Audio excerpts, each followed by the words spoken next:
Let's talk about the actual fall of Babylon. Um, the Herodotus' description of the actual form of Babylon is more or less similar to what is in the book of Daniel in the Bible. Um, First, the Babylonians did not expect it to happen, but it's not that they didn't know Cyrus the Great was coming. It's just that they were overconfident about the the security features they had put in place, especially the wall around the city. They were so confident that nobody could jump over. Um, the there is the one detail that differs significantly with what is in the book of Daniel in the Bible is the event that was taking place. In the book of Daniel, Daniel tells us that it was a huge fest. It was a huge kind of a party that the king Belshazzar, or the prince, because he was the prince, had put together.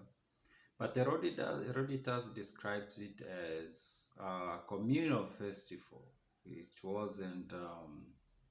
It was a festival of the people by the people generally. Of course, the king has to lead that, and so they were having this festival, and Herodotus described the city as built with layers of enclosures, and the rich lived at the center of the city, the enclosure that is at the center of the city. And now, depending on your position in society, you lived those that were closer to power lived closer to power in terms of how the city was structured. And then there are, of course, people who lived outside the city, but the majority of people lived within the city.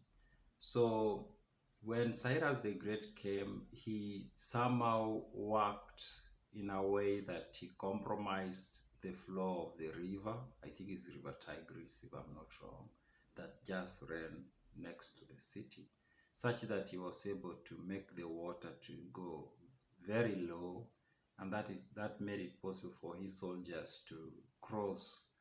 And then he does talk about the gates.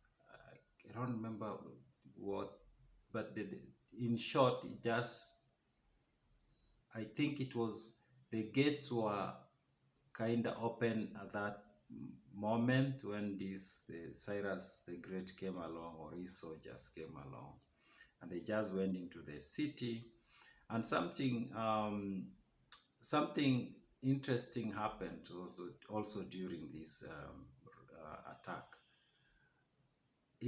Herodotus says that it for the longest time the people who were in the inner city, the inner enclosure of the city, were not aware that the city had been taken. They continued marrying and having fun. They didn't know that the city had fallen.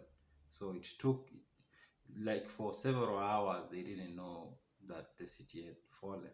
So it was a surprise for everyone. For those who were in the outer enclosures, taken by surprise. Those who are inside didn't know about it to do anything about it. And it was a surprise for them as well. And it was a surprise for even the nobles and the royal family. It just got them by surprise.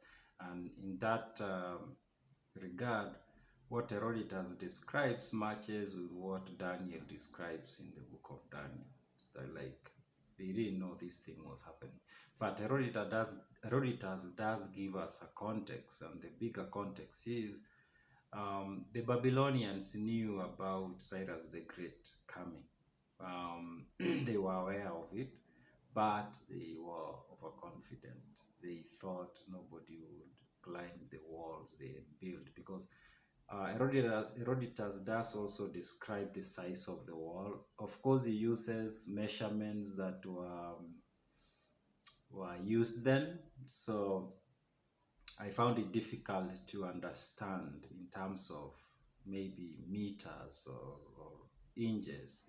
But I remember he does explain that at the top of the wall, there was a road.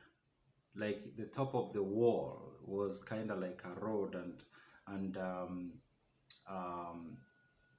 horses pulling something like a cart to just go through. So that gave me an idea of how big this wall was. It was a big wall. Um, so I think because of the size of the wall, the Babylonians were overconfident, and then things happened, and they were surprised, and they were taken captive. Yeah, and in the following videos, I'm going to give some of the tales that Herodotus tells of the things that happened after.